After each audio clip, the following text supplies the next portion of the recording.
Alors,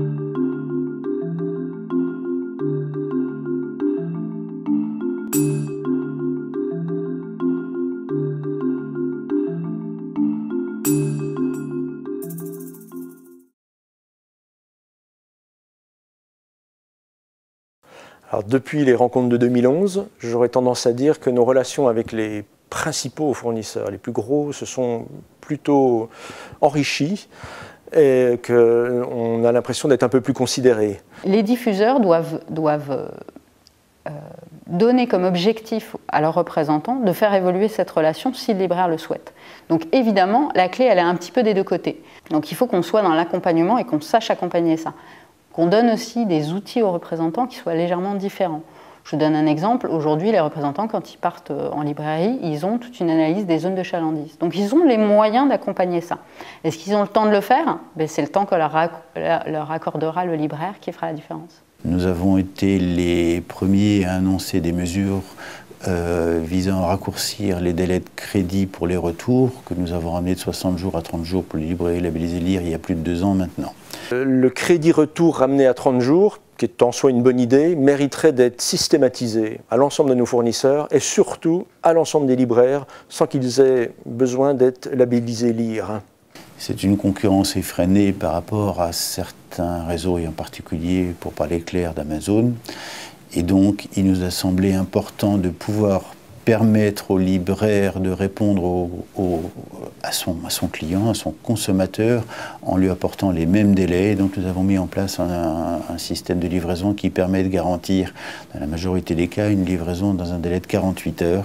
Le réseau des librairies, c'est évidemment un réseau très important. Tous les réseaux jouent leur rôle.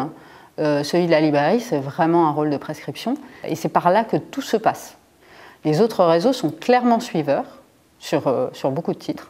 Et l'économie des livres, c'est aussi des titres qui se vendent à 1000, 2000 exemplaires. Là, le rôle des libraires est essentiel. C'est le seul réseau sur lequel ces titres se vendent. S'il n'y avait pas de librairie, il n'y aurait pas ces titres-là. L'exemple le plus symbolique, je pense, de ces rencontres, c'est les mesures qui ont été prises par Flammarion vis-à-vis de tous, et je souligne bien tous les libraires, et pas que les libraires labellisés.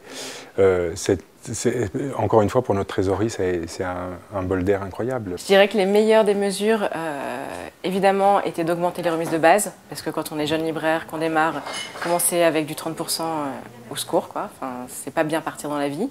Quand même, en gros, et surtout cette année, on va dire que la librairie indépendante au global pour nous, en termes d'évolution de chiffre d'affaires, s'en sort mieux que les hypermarchés ou les librairies dites d'enseigne.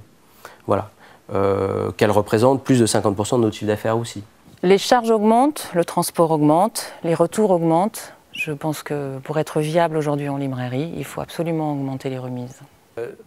Je crois qu'il serait temps de refonder les conditions générales de vente de la librairie française. C'est-à-dire déjà réaffirmer l'échéance traditionnelle des 60 jours fin de mois, qui est mise à mal aujourd'hui. De même qu'il faudrait remonter la remise de base de 25 à 30%.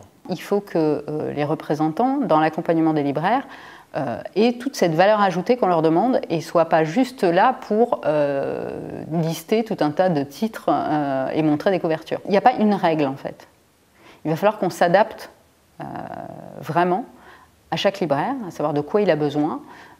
Qu'est-ce qu'on peut lui apporter, comment, à quelle fréquence. Autant pour dire les choses, au CDE, en premier niveau, on a des représentants qui sont, qui connaissent bien leur catalogue et qui sont là justement par des visites, on va dire, toutes mensuelles, pouvoir faire la part des choses et ajuster nos programmes et notre fonds avec les libraires.